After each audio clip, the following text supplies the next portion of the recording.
foule qui nous traîne, nous entraîne, écrasés l'un contre l'autre, nous ne formons qu'un seul corps. Et le flot sans effort nous poussons. Donc je m'appelle Anaïs Loison-Bouvet, je suis la nouvelle directrice des affaires culturelles de Villepinte et je suis arrivée juste avant la fête de la musique le 22 mai sur mon poste, donc j'ai un peu récupéré le dossier en cours. Moi j'ai eu l'impression que les choses se faisaient de manière très fluide et j'avais une très bonne visibilité sur les étapes, notamment parce qu'on avait eu la fiche de déroulement et la compagnie a vraiment suivi ce déroulé-là. Donc moi j'ai été mobilisée à l'endroit des repas et d'être sûre que tout se passait bien, on m'a rassurée au fil de l'organisation. Donc vraiment pour moi c'était presque du clé en main ce projet-là. Pour vous, comment s'est déroulé du coup l'événement lui-même, le concert, les initiations, la relation avec le public, l'évolution du projet même, du bal et de la participation du public? C'est vrai que sur une initiation Lindy Hop, je me disais que ça allait être compliqué avec notre public qui est un public familial. Le fait qu'il y ait eu ces temps avec le conservatoire faisait que les gens qui étaient là, c'était des familles avec des enfants petits.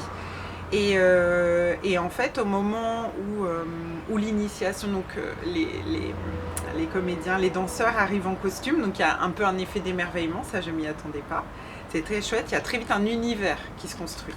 Et avec peu de choses finalement, c'est-à-dire la musique et aussi le costume, l'attitude, votre grande disponibilité aussi, le fait que vous allez chercher le public. Donc au début, c'est beaucoup les enfants qui ont été sur scène. Vous êtes venus chercher au niveau des tables, des adultes, etc. Et les choses, étonnamment, les gens se sont levés et ça a très très bien marché.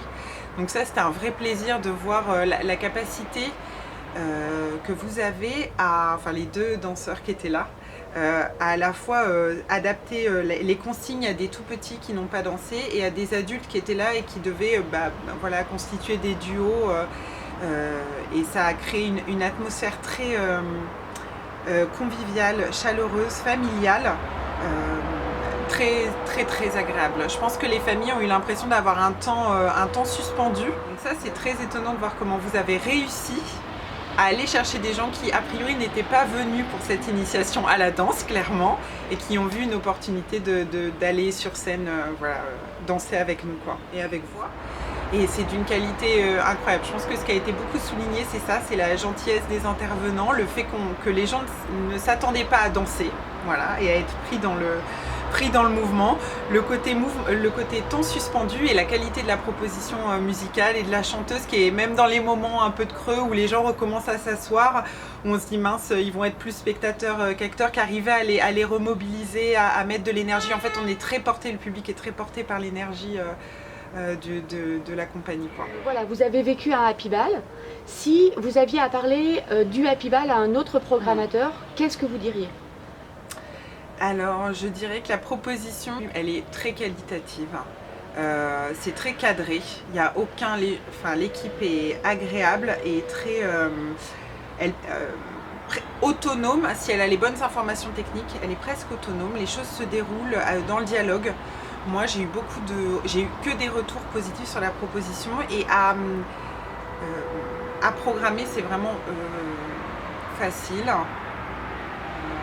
Parfois, c'est pas toujours simple quand on est programmateur d'être sûr qu'une proposition fonctionne. Et là, c'est vraiment un vrai cadeau fait au public, C'est clairement au public familial et pour être sûr d'avoir une proposition qui fédère et qui soit très agréable à vivre. Vraiment, je recommande. Portés par la foule qui nous traîne, nous entraîne, écrasés l'un contre l'autre,